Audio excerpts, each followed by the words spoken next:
Esta es la ubicación del barrio Ituzaingó, en la periferia de la ciudad de Córdoba al sudeste. Claramente el barrio se desprende de la mancha urbana circular y es un barrio que queda rodeado por áreas agrícolas, a diferencia del resto del barrio. Esta es una imagen del barrio Ituzaingó actual, que es un barrio de clase trabajadora que se construyó en la década del 50 y se ocupó todos sus lotes en la década del 70. No es un barrio de plan, ni es una villa miseria, es un barrio de trabajadores que fueron construyendo cada una de sus casas. Es un barrio que tiene una historia sanitaria muy delicada. En el año 2001 empiezan a aparecer enfermedades graves muy frecuentemente. Los vecinos se empiezan a dar cuenta que en pocas cuadras había muchos casos y empiezan a reclamar por esta situación muchos casos de enfermedades graves como cánceres, malformaciones y otros problemas severos. Eso lleva a que se haga una serie de investigaciones y se detecte de que hay factores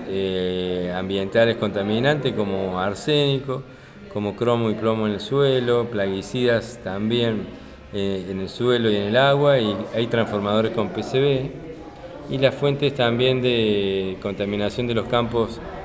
aledaños que fumigan y que caen sobre la población sus agroquímicos. En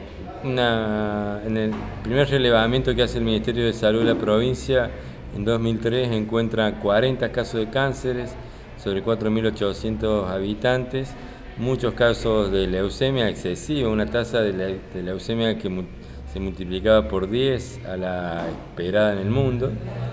Bueno, se empiezan a tomar una serie de intervenciones como cambiar todos los transformadores que tenían PCB, se crea el centro de salud, el agua que estaba contaminada con arsénico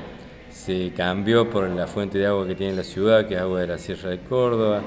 se cambian y se limpian todos los tanques domiciliarios de agua que estaban sin tapa y los barros tenían endosulfán y tenían metales pesados. Se declara la emergencia sanitaria y salen un montón de normas que prohíben la fumigación alrededor del barrio, o sea que prácticamente se actúa sobre todas las fuentes de contaminación. Este es un mapa del barrio realizado en el 2005, donde se marcan los casos de enfermedades severas como cáncer, leucemia, púrpuras y problemas tiroideos. Y claramente a medida que uno se acerca hacia el extremo derecho, que es donde están los campos de soja, aumenta la densidad de los casos. O sea que los casos tienen una distribución vinculada a los campos donde se fumiga y que no tienen una distribución uniforme porque todos toman el mismo agua con arsénico, ni tampoco se concentran alrededor de los transformadores de PCB. Así que claramente el factor espacial es fuerte. En el 2005 se hace un estudio de biomarcadores en 30 niños que se le dosa plomo, arsénico, cromo y PCB, y todos estos contaminantes estaban por debajo de los valores críticos, o sea que eran normales, o incluso el PCB no se detectaba absolutamente nada en los niños, y sí se detectó en 23 de los 30 niños agroquímicos, organoclorados, que son los más persistentes, y 24 de estos chicos tenían inclusive aldrin, que es un derivado del DDT, en valores que si bien son bajos, no tienen por qué tener. En estos estudios no se midieron ni glifosato ni otros agroquímicos que más se usan actualmente como clorpirifos. En el año 2007 la OPS hace un informe a pedido de la municipalidad evaluando toda la situación del barrio, los estudios, llegando a la conclusión que Ituzaingó era un sitio contaminado, que había que cuidarlo y que había que medir los resultados de las remediaciones ya realizadas y seguir evaluando de qué manera se podía construir un ambiente más sano en el barrio. En diciembre del 2007 las madres de Ituzaingó concurren a la municipalidad a plantear en respuesta al informe de la OPS que seguían habiendo muchos enfermos, que no se los atendía bien, que todos deambulaban por los hospitales, que el centro de salud no tenía un buen trabajo con ellos. y que necesitaba subsidio por el caso más desesperante y que el barrio era inhabitable y que era necesario trasladarlo y que las fumigaciones seguían. En 2007, a pesar de todas las ordenanzas, las fumigaciones eran frecuentes de noche, los sábados y domingos, cuando los inspectores no podían detectarlos, y las denuncias que ya se habían hecho, que eran más de 20, no prosperaban porque la justicia no la consideraba esto un delito. En el centro de salud se atendía a más de 600 niños y nos llamaba la atención que había muchos casos de diabetes y muchísimos casos también de hipotiroidismo. Y se elaboró una propuesta principal de acción en 3 ejes, que era fortalecer la atención primaria, rescatar a los pacientes enfermos, buscarlos y ver cómo estaban sus tratamientos, acompañarlos y hacer un seguimiento y un apoyo, y hacer evaluaciones sobre la salud colectiva del barrio para continuar los trabajos y ordenar los trabajos según la propuesta de la OPS.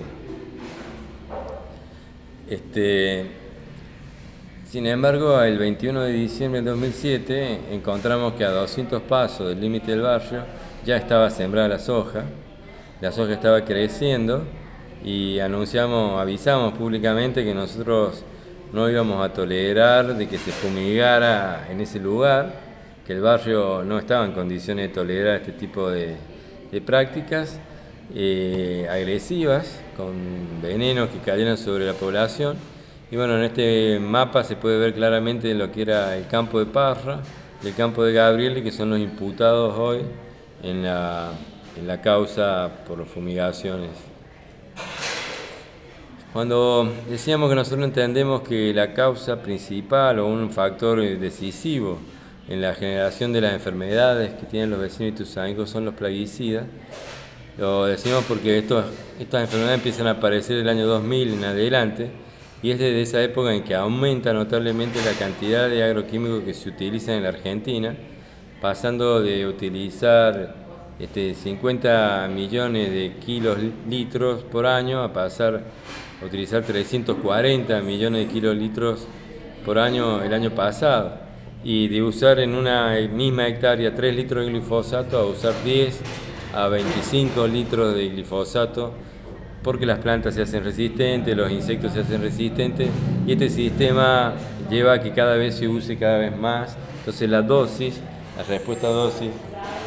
el factor dosis-respuesta también está demostrando que esta es uno de los factores decisivos en la generación de las enfermedades de esta población.